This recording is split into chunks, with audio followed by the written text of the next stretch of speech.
시기적으로 보면은 1938년입니다. 1938년을 경계로 해서 그 전과 그 이후는 완전히 180도 양상이 달랐다는 점을 알아야 된다는 거예요. 자, 1938년부터는 어떤 사태가 벌어지냐면 기차를 한번 탄다든지 배를 타고 외국을 간다든지 이동을 하기 위해서는 군의 허가가 있어야 됩니다. 전시 총동이기 때문에.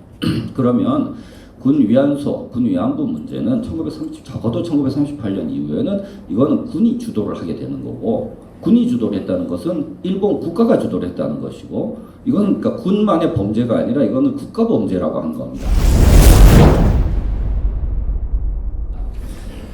오늘 테마 자체가 이제 그 반일 종족주의라고 하는 정말 허무맹랑한 이 책에 대해서 비판을 하는 내용인데, 지금 이번 테마 자체는 또 가장 민감한 문제라고 할 수 있는 일본군 위안부 문제를 건드리고 있습니다. 일본군 위안부 문제를 건드리고 있는데, 아까 우리 김병희 선생님께서도 말씀을 하셨는데, 허수열 교수님 말씀을 인용을 하셨는데요.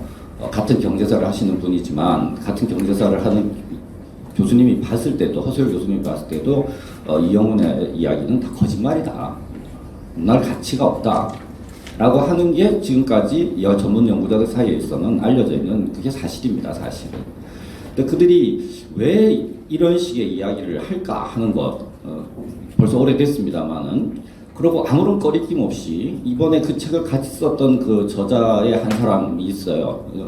그 한 사람이 몇 년 전에 고려대학교에서 강의를 하다가 경제사 수업 시간에 일본군 위안부는 매춘부였다 이런 말을 했단 말이에요. 그래서 학생들이 화가 나서 어린 학생들이 대자보를 붙이고 아주 항의를 하는, 격렬히 항의를 하는 사건이 있었는데, 그 친구한테도 제가 따져본 적이, 네가 일본군 위안부에 대해서 뭐를 아느냐, 도대체 공부를 한 적이 있느냐, 한 적이 없거든요.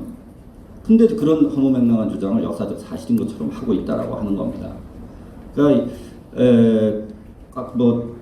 앞에 선생님들이 여러 선생님들이 발표도 하시고 토론도 하시면서 이 반일 종족주의라는 용어 자체에 대해서도 말씀을 하셨는데, 결국은 우리가 말하는 근대 국가라고 하는 걸 볼 때 이제 모던 네이션 스테이트라고 할 때 이들의 주장이라고 하는 것은 코리아는 모던 네이션 만든 적 없다 이거예요. 근데 거기서 무슨 내셔널리즘이 있느냐, 이제 이런 식의 논리를 펴는데, 이거는 뭐 솔직히 공식성에서 이런 이야기 한 겁니다만, 일본에서도 굉장히 일부 극보수들이 하는 이야기예요. 일본 내에서도 진보적인, 합리적이거나 진보적인 연구자들은 그런 이야기 안 합니다. 근데 한국에서 이런 논리가 나온다라고 하는 게 정말 창피하죠. 그것도 서울대 교수였다라고 하는 사람의 입에서. 이런 것이 참 그런 생각이 들고, 사실 또 한편으로는 우리가 이런 아까운 시간에 이렇게 모여서 이 책을 과연 논할 필요가 있을까? 앞에서도 선생님들 말씀하셨지만 그런 생각이 들 정도입니다. 왜냐하면 또 이거 너무 자세하게 분석해 주면요, 어떤 일이 생기느냐 그러면 1990년대 일본의 그 세영모라고 있지 않습니까? 새로운 역사 교과서를 만드는 모임에서 공민교과서랑 사회 역사 교과서를 출간을 했어요. 그랬더니 이제 한국하고 중국의 역사학자들이 화가 났어요. 그래가지고 그 많은 돈을 들여가지고 학술 대회도 하고 해서 틀린 곳이 몇백 군데가 넘는다 하는 걸 전부 표로 만들어서 고대사부터 근대사까지 다 제시를 했어요. 그랬더니 요놈들이 낼름 욕을 받아가지고 그 다음에 개정판을 내면서 싹 고쳐버렸어요. 이거 완전히 뭡니까? 죽 써서 뭐준 꼴이 돼버린 거죠.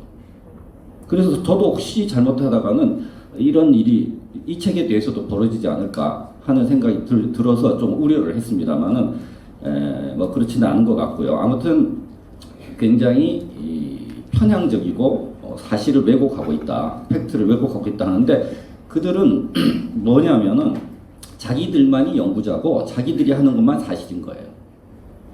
다른 전문 연구자들은 하는 거는 가짜라는 거죠. 엉터리라는 겁니다. 제가 사실 저는 굉장히 특이한 전공을 하고 있습니다. 제 전공이 일본 군사사가 전공입니다. 일본 육군이 전공이라서 지난 30년 동안 일본군에 대한 연구를 한 사람이니까, 사실 일본군 위안부라고 할 때 앞에 일본군 있지 않습니까? 그러니까 일본군에 대해서는 아마 대한민국에서 저만큼 많이 한 사람은 저는 없다고 생각을 하고 있습니다만은, 뭐 잘난 척이 아니라요. 그러니까 일본군 자체를 알고 이야기를 해야 되는데, 이들은 간단하게 말씀드리면은 그 저자들이 여러 있습니다만은 먼저 첫 번째 말씀드릴 수 있는 것 중에 하나가 뭐냐면 다 알려져 있는 거지만 낙성대 연구소 아까 말씀도 저기 발표문에는 있었습니다만 일본의 보수 우익들하고 자금적으로 연계가 돼 있다는 겁니다. 그들 돈을 받아서 지금 활동하고 있다는 겁니다. 그러니까 좀 속되게 표현하면 스파이예요. 일본 간첩이라고 할 수 있습니다. 심하게 이야기하면 똑같은 논리입니다. 이번에도 보면은 이 저자 중에 한 사람이 낙성대 경제연구소 이현우라는 사람이 유엔 인권위원회 가서 발표를 하고 하는데 돈 준 사람이 누구냐 그러면 니시오 간지라고 하는 세용모 초대 회장을 했던 사람이에요. 그러니까 그들의 움직임 꼭두각시 노릇을 하고 있다는 거죠. 일본의 그들의 꼭두각시 노릇을 하고 있다는 거고 그러면서 그것이 마치 연구인 것처럼 이야기를 하고 있습니다. 그 다음에 이 계량경제사학자들이 갖고 있는 큰 문제점 중에 하나, 특히 일제시대 근대 쪽 하는 사람들의 문제가 뭐냐면 자기들이 알고 있는 경제 통계 숫자가 진실이라고 이야기합니다. 통계 숫자가 진실이라고 이야기하는데 이게 팩트다. 이것만이 팩트라고 이야기합니다. 근데 일제시대 허수여 선생님이 그런 연구를 많이 하셨습니다만 비판하는 연구를 일제시대 일본 당국이 남겨놓은 통계 숫자가 말하고 있는 사실은 뭐냐? 그 의미를 봐야 되는 거 아니겠습니까? 숫자 나열을 보는 게 아니라 그 숫자가 갖고 있는 이면의 역사적 사실이 뭐냐를 봐야 되는데 그것은 전혀 외면하고 있습니다. 그러니까 그 숫자만 제시를 하는 거죠. 그러니까 여기 이제 일본군 위안부 문제에 대해서도 어떤 식으로 이야기를 하고 있느냐 그러면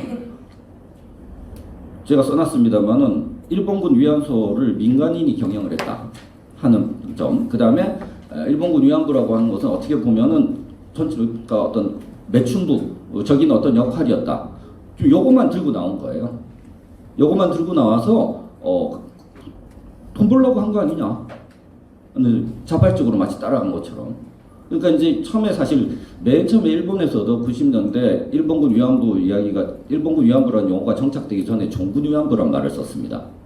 종군 위안부란 말을 쓰다가 종군 위안부가 비판을 받았던 게 뭐냐 그러면 종군 기자, 종군 작가처럼 종군 위안부 해버리면 따라간 거다. 그럼 스스로 자기 의지로 갔다고 하는 거니까 그런 말 쓰면 안 된다. 이건 강제가 들어갔기 때문에 강제성이 들어갔다는 거는 를 표현하기 위해서는 종군 위안부란 말을 쓰지 말고 일본군 위안부란 말을 쓰자 해서 일본에서 진보적인 합리적인 학자들이 제시한 개념이에요. 제시한 개념인데 여기서 그러면 여기 문제가 되는 게 뭐냐 그러면 시기적으로 보면은 1938년입니다, 여러분. 1938년을 경계로 해서 그 전과 그 이후는 완전히 180도 양상이 달랐다는 점을 알아야 된다는 겁니다. 그게 뭐냐면 아시다시피 1937년 7월 7일 날 일본이 중국 대륙으로 쳐들어갑니다. 중일전쟁이 터졌습니다. 그러다 보니까 1938년부터 전시 총동원 체제가 가동이 됩니다. 일본이 국력을 총동원해서 전쟁을 수행할 수밖에 없는 상태가 되어버린 거죠. 그러니까 이제 문제는 여기 생기는 게 뭐냐면 일본 내에 주둔하고 있던 일본 군대들이 중국 대륙으로 가버렸단 말이에요. 그러니까 중국 대륙으로 가보니까 그 일본 군부대가 주둔하고 있던 주변 지역에 있던 상업시설이라든지 위락시설이 장사를 못하게 되는 거죠. 그러다 보니까 군 위안소가 영업을 못하게 되니까 군 위안소 측에서 어차피 외국에 가도 필요하지 않겠니? 나 좀 데리고 가주면 안 되겠니가 된 거예요. 그러니까 그러면 나중에 고려를 하다가 이거 괜찮겠다 해서 데리고 갔어요. 세상에 그런 유례가 없습니다, 여러분. 근대사를 아무리 뒤져봐도 그런 유례가 없는데 자, 1938년부터는 어떤 사태가 벌어지냐면 기차를 한번 탄다든지 배를 타고 외국을 간다든지 이동을 하기 위해서는 군의 허가가 있어야 됩니다. 전시 총동원이기 때문에. 그러면 군 위안소, 군 위안부 문제는 적어도 1938년 이후에는 이거는 군이 주도를 하게 되는 거고 군이 주도를 했다는 것은 일본 국가가 주도를 했다는 것이고 이거는 그러니까 군만의 범죄가 아니라 이거는 국가 범죄라고 한 겁니다. 그리고 인권의 문제고 인권을 유린한 거고 거기에 이제 강제성이 들어갔다라고 하는 것이 핵심인데 그리고 다 알려져 있는 사실인데 지금 이제 일본 정부가 내세우는 논리가 뭡니까? 이거는 범죄 피해자한테 범죄를 당했다는 걸 니들이 입증해라는 이야기거든요. 그러니까 강제성이 있었다는 거를 니들이 입증해라라는 이야기가 되는데 이거는 말도 안 되는 논리인 거죠. 근데 이미 일본에서는 1993년도에 일본 정부가 인정을 했지 않습니까? 고노다마에서 관여를 했다라고 하는 걸 인정을 했어요. 기록도 속기록 남아있고 다 기록이 남아있습니다. 그럼에도 불구하고 마치 아닌 것처럼 눈 가리고 와웅하는 형식이 되는 겁니다. 근데 여기에 가장 앞에 맞춰져 있는 게 앞잡이 노릇을 하고 있는 게 바로 이용을 비롯한 이 반일종족주의 저자들이고 그 다음에 낙성대 연구소라고 하는 점입니다. 이런 점을 우리들이 간과해서는 안 되고, 그러니까 마지막 부분 읽으면요, 이용은 등의 그 일본의 전쟁 책임 문제를 전적으로 부정하는 일본의 일부 우익 세력들과 똑같은 입장에 서서 똑같은 동일한 궤변을 늘어놓고 있습니다. 일본군 위안부 문제 등 전쟁 책임 문제, 전후 청산 문제에 대해서는 근본적으로 일본이 국가가 나서서요, 일본 정부가 관련 법률을 제정을 해야 됩니다. 제정을 해서 이 문제를 풀어야 되는 건데, 이 반일 종족주의 이 책에서는 아예 이제 그걸 전면으로 부정하는 걸 지적을 하고 있습니다. 이런 점들을 생각해 볼 때 과연 정말 우리가 여기서 장시간 논할 가치가 없는 내용인지도 모르지만 이런 식의 일본의 어떤 고수적인 논리를 대변을 하는 사람들이 있고 그것도 거짓으로 점철된 사실관계를 부정하는 그런 내용으로 구성되어 있다는 점만큼은 우리가 좀 인지를 하고 있어야 될 필요가 있다 이렇게 생각을 합니다. 이상입니다. 감사합니다.